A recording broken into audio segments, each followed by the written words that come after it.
Bonjour et bienvenue dans votre revue de presse de ce mercredi 27 mars 2019.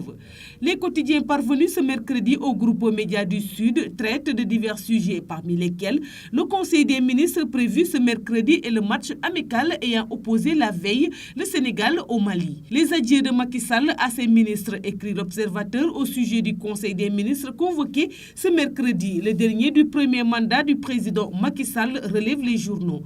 Un dernier conseil où l'on ne parlera pas de dossier, mais lors duquel le président adressera ses remerciements à tous ses collaborateurs, le Premier ministre y compris, incertain d'être reconduit dans le prochain gouvernement, note le journal. Des moments d'émotion qui coulent de cœur désarçonnés. Hier, tout puissant, aujourd'hui impuissant face à leur sort, écrit l'Observateur. Pour certains, c'est la fin d'une vie, celle que procure le pouvoir avec ses privilèges et ses sortilèges. Sud Quotidien, revenant sur ce dernier conseil des ministre évoque la longévité du Premier ministre Mohamed Boun Abdallah Dionne qui aura passé 5 années à son poste. Le Premier ministre le plus stable depuis l'alternance 2003e au classement de ses pairs de l'indépendance à nos jours. Derrière Abdou Diouf, 10 ans et Habib Thiam, 7 ans, souligne le journal.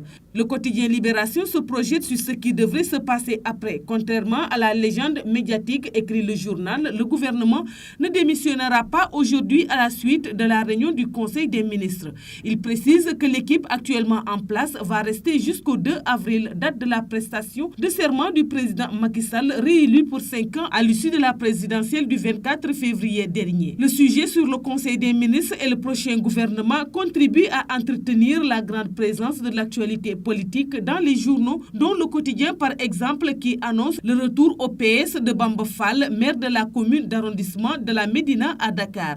Petit à petit, Bamba Fall s'éloignait de Khalifa Sall et se rapprocher de la mouvance présidentielle. Il a finalement choisi de rentrer à la maison du parti après avoir rencontré Ousmane Tanor Dieng, le secrétaire général du Parti socialiste, une des formations majeures de Benno Bokk Yakaar regroupant le parti présidentiel et ses alliés. Or, si l'on en croit le Témoin quotidien, Benno Bokk Yakaar est en quête de services politiques. En attendant la formation du nouveau gouvernement après la réélection pour un deuxième et dernier mandat du président Macky Sall, cette coalition semble vivre ces derniers mois. Malgré les efforts de certains de ses membres pour ralentir le chrono et maintenir la cohésion, la mouvance présidentielle est consciente de l'inéluctabilité de son implosion, estime le journal. Si la politique semble conserver sa place finalement habituelle dans l'intérêt des quotidiens, le football n'est pas en reste avec notamment le match amical ayant opposé le Sénégal et le Mali, soldé mardi par une victoire des Lions au stade Léopold Sédar Senghor. Sadio Mané déplume les aigles, titre à ce propos Walf Quotidien pour dire que l'attaquant sénégalais de Liverpool est le grand artisan de la victoire sénégalaise.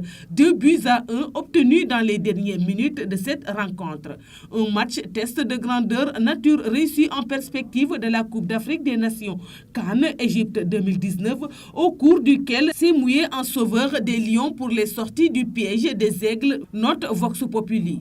Mané, entré en jeu à la 77e minute de la rencontre, a apporté l'équipe pour arracher la victoire alors que le Sénégal était mené. Une prestation qui justifie les éloges des journaux à son égard. Sadio Mané dans la peau du sauveur, affiche ainsi le quotidien Enquête.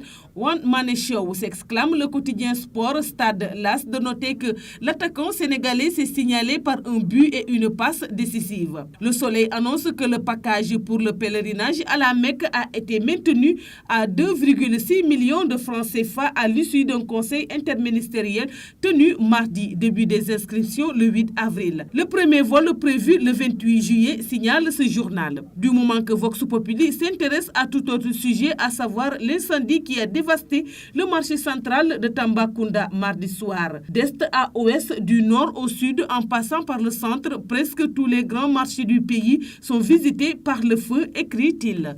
C'est tout pour la revue de presse parvenue à la rédaction du groupe Médias du Sud. Merci et bonne lecture à tous.